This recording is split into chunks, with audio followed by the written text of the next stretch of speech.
May 17, 2022, the United States Department of Justice filed a civil enforcement action to compel casino magnate Stephen Wynn, the former Republican National Committee finance chair, to register as the agent of the Chinese government and a senior official of China's Ministry of Public Security.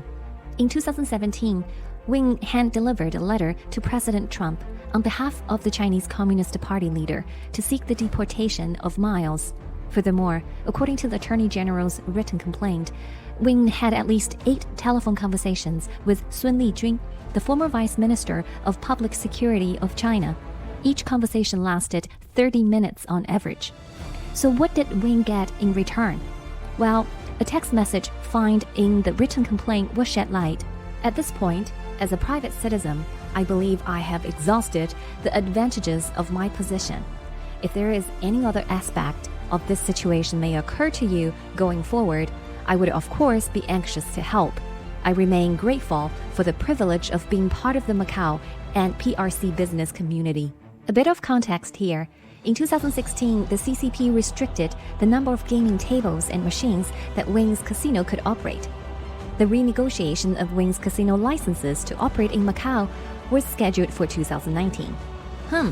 You probably understand why he felt grateful and referred the opportunity to do business in Communist China as a privilege now.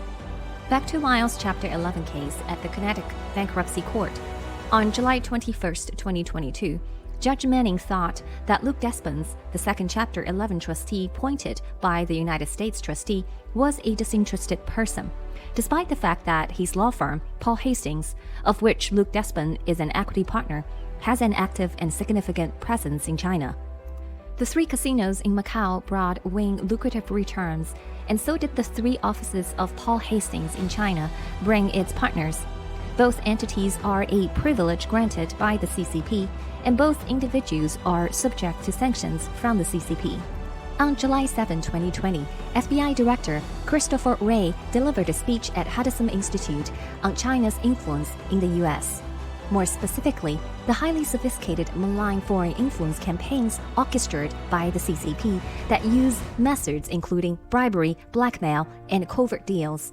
Chinese diplomats also use both open, naked economic pressure and seemingly independent middlemen to push China's preferences on American officials. Mr. Wray further explained this middleman tactic. China will work relentlessly to identify the people closest to that official, the people that official trusts the most. China will then work to influence those people to act on China's behalf as middlemen to influence the official. These intermediaries, of course, aren't telling the American official they're Chinese Communist Party pawns. This FBI director closed his speech with a warning to Americans that Communist China has a fundamentally different system, which many Americans have misunderstood for decades. There is a distinction between the government and the presiding political party, between civilian and military sectors, and between the state and the private sector in the West. But these distinctions that Americans take for granted are almost non-existent in Communist China. The CCP will use an all-tools and all-sectors approach to carry out its diverse campaign of theft and malign influence.